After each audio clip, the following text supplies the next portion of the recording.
안녕하세요. 저는 결혼한 지 온 30년이 다 되어가는 집안의 가장입니다.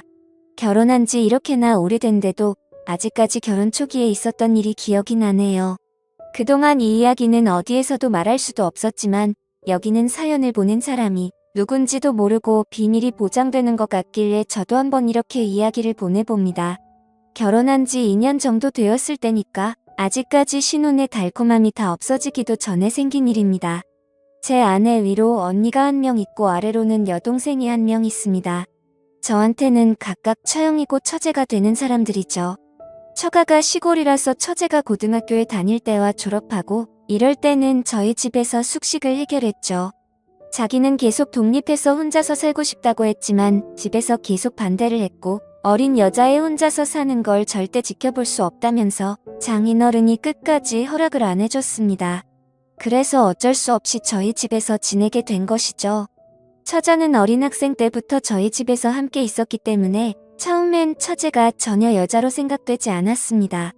그도 그럴 것이 요즘에는 고등학생들이 워낙에 발력이 빨라서 금방 어른이 된 것처럼 보여도 당시의 처자는 고등학생인데도 엄청나게 어린 애처럼 보였습니다.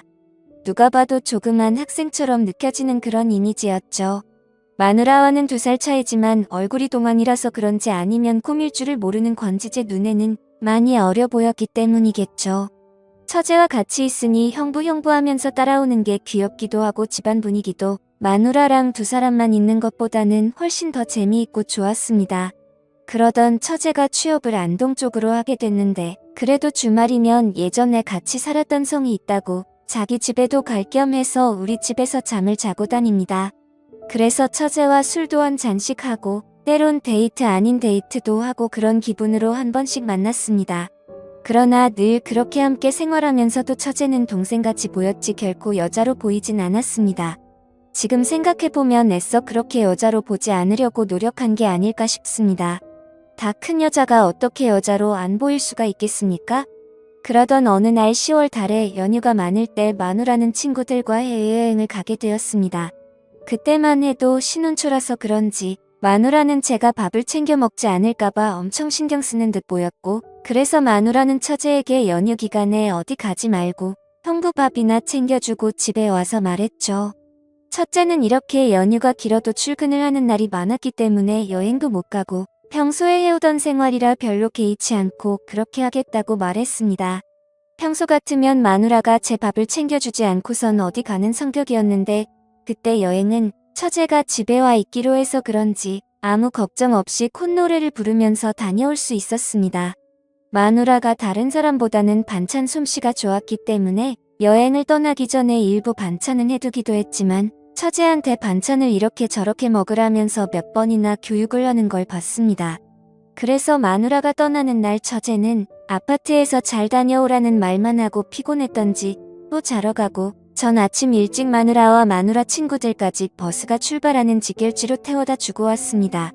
그때만 해도 자가용이 흔하지 않은 세월인데도 우리는 일찍 자가용을 샀던 터라 소위 잘 나간다는 소리를 많이 들었을 때였죠.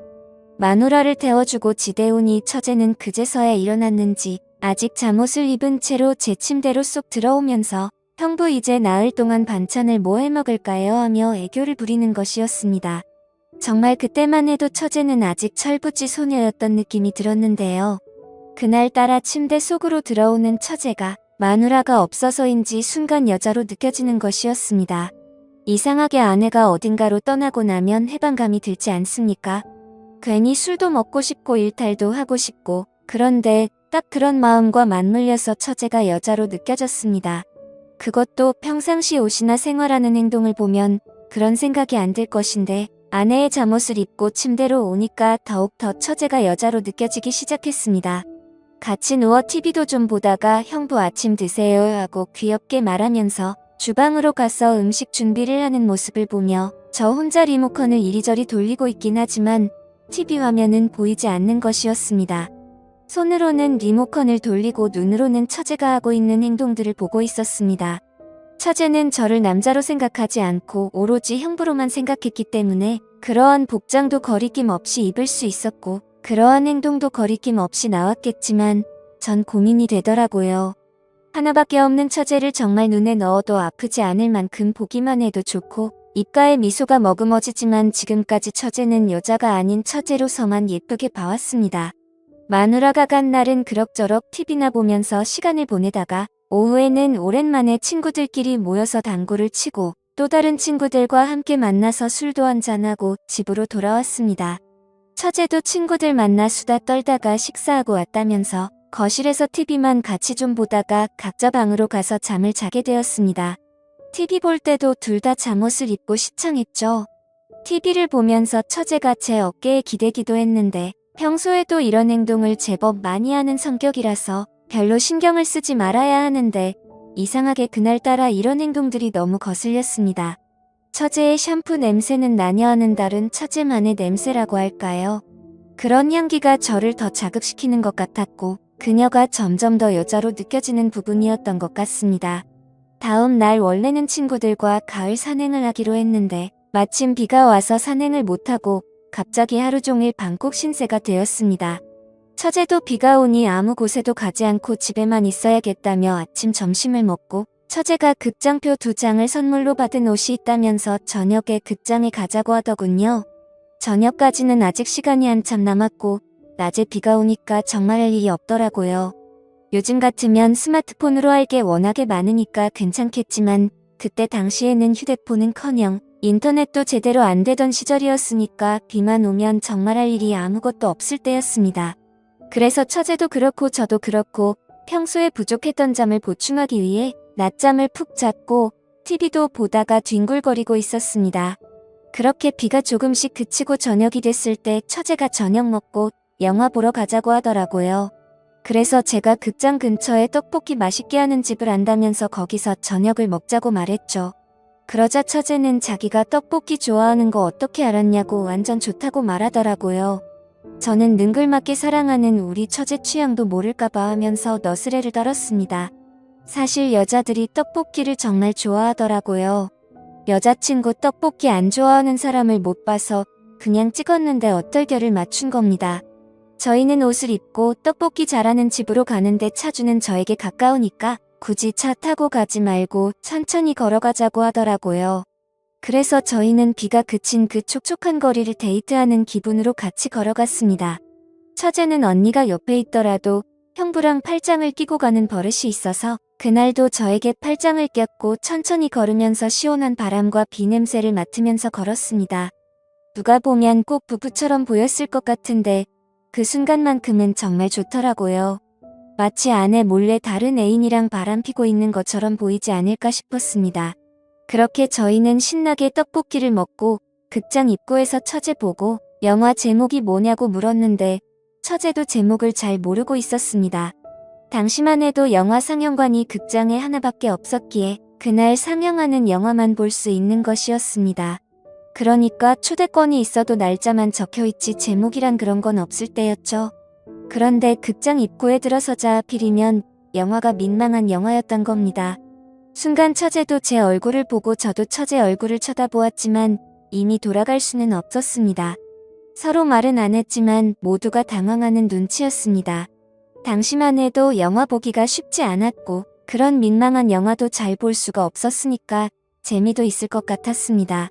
괜히 뻘쭘하게 서 있는 처제에게 아무리 민망한 영화라고 해도 스토리가 다 있다면서 민망한 장면에 집중하지 말고 스토리에 집중해서 보자고 말했죠.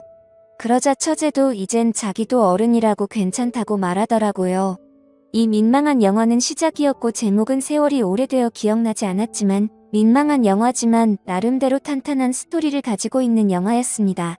그래서 영화가 시작되자 처제는 영화를 보면서 저한테 기대서 재미있고 웃긴 장면이 나올 때마다 제 손을 꼭 잡았습니다. 영화를 보면서 저는 정말 온갖 생각을 다 했습니다. 마누라랑 같이 왔으면 처제의 이런 행동들이 평소에도 하는 행동이라서 어떻게 해도 신경을 쓰지 않았겠지만 마누라가 해외여행 가서 그런지 괜히 별것도 아닌 게 크게 와닿더라고요. 영화를 마치고 나오니 9시 정도라서 아직 초저녁이었고 더구나 두 사람 다 낮잠을 자고 나와서 힘이 넘치는 데다가 이틀간 연휴가 더 있어서 잠은 늦게 자도 된다는 생각이 들어서 처제 보고 술이나 한잔하러 가자고 말했습니다. 그랬더니 처제는 역시 우리의 형부가 최고라면서 좋아했습니다. 예전에 마누라는 술을 먹을 줄 몰랐지만 처제는 술 한 잔씩 하는 걸 즐기는 편이라서 저랑 따로 한 번씩 자리를 하기도 했습니다. 그래서 처제랑 밤 11시 가까이 되도록 알딸딸하게 한 잔하고 집으로 돌아왔었죠. 집으로 돌아가는 그 길에서도 저희는 또 데이트하는 기분으로 팔짱을 끼고 많은 이야기를 나누었습니다. 집에 와서 각자 샤워를 하고 잠옷을 갈아입고 거실에서 같이 TV를 보는데 자기가 잠이 안 온다며 냉장고에 하필이면 맥주가 딱 2병 있던데 그걸로 입가심이나 하고 자자는 것이었습니다. 그렇게 저희는 또 집에 와서 맥주를 한 잔 더 했는데 아까 먹은 소주와 맥주가 짬뽕이 돼서 그런 건지 왠지 술이 자꾸만 취하는 것이었습니다. 당연히 앞에 있는 처제가 너무 예뻐 보이고 여자로 보이고 괜히 욕심이 나더라고요. 그날따라 처제가 예쁘게 보였죠. 평소에 하는 행동이나 말투가 엄청 예뻤는데 그날은 술 때문인지 확실히 더 많은 것들이 장점으로 보이기 시작했고 한 명의 다 큰 아가씨로 보이기 시작했습니다. 그래서 술에 취해 저는 처제 어깨에 손을 거치면서 요즘 직장생활하기 힘들지 않냐며 위로해주니까 처제가 그만 제 가슴에 안기면서 우는 것이었습니다. 그래서 왜 그렇게 우냐고 그렇게 힘든 일이 있었냐고 하니까 한동안 처제가 말이 없었습니다. 그러다가 갑자기 처제도 술이 취했는지 나 형부 너무 많이 사랑한 것 같은데 어쩌면 좋냐고 말하더라고요. 저는 순간적으로 잘못 들은 줄 알고 그게 무슨 소리냐고 다시 한 번 더 물었습니다. 그러자 처제는 형부를 볼 때마다 우리 언니가 부러워서 어쩌면 좋냐고 또 울더라고요. 그래서 저는 순간적으로 아무 말도 못하고 처제를 그냥 꽉 깨어놔줬죠. 그리고는 누가 시키지도 않았지만 저희는 서로에게 기대어서는 사랑한다는 말을 했습니다. 그러자 저는 모든 걸 다 포기하고 이 순간만을 생각하자면서 하나밖에 없는 처제와 실수를 저지르고 말았습니다. 그렇게 아내가 돌아오기 전까지 연인이 된 듯이 지내게 되었었죠. 그러고 나서 우리 두 사람은 굳게 약속했습니다. 아내가 돌아오기 전날 밤, 오늘을 마지막으로 앞으로는 절대 이러지 말자고 했으며 이 비밀은 무덤까지 가져가자고요. 그래서 그 후 지금까지 처제와 아무런 일도 없이 예전처럼 아주 사랑스러운 처제로 잘 지내고 있습니다. 그러면서도 한 번씩 단둘이 있을 때면 옛날 일을 생각하면서 서로가 웃어버립니다. 비록 한순간에 그러한 행동이 있었지만 지금은 모두 본인의 위치로 돌아와 서로가 가정을 위해 열심히 살고 있으니 지금은 잘하고 있는 거겠죠. 그 이후로 다시는 처제와 그런 일이 없었지만 아직까지도 처제를 볼 때마다 그때 그 시절이 생생하게 생각납니다. 가끔씩 생각나기도 하지만 저희는 굳게 약속했으니 다시는 그럴 수 없겠죠. 하지만 솔직히 오늘도 많이 생각이 납니다. 오늘 사연은 여기까지입니다. 감사합니다.